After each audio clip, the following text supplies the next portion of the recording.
I love that fight because it's brilliant choreography of them getting after it, fighting like some demons. Mm-hmm.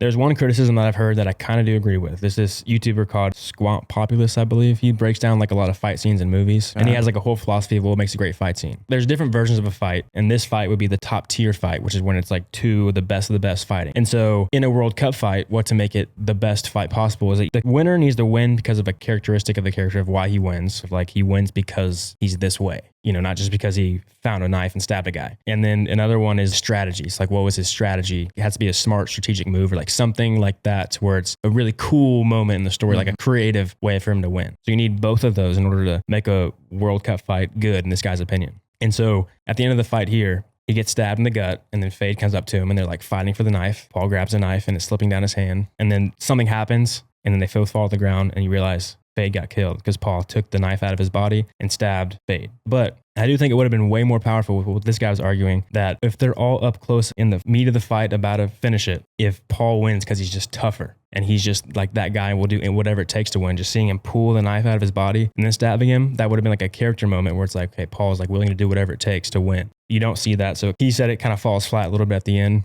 but again, I do think it would have been a lot more badass if he fucking like takes the knife out, you see him do it, and then like stabs him. Yeah, I guess it does just kind of look kind of sneaky. Yeah, you don't even see it. So I think showing that movement would have been pretty powerful of like him painfully pulling a knife out of his gut. Yeah, that would have been cool to see. Hey, still, they sound like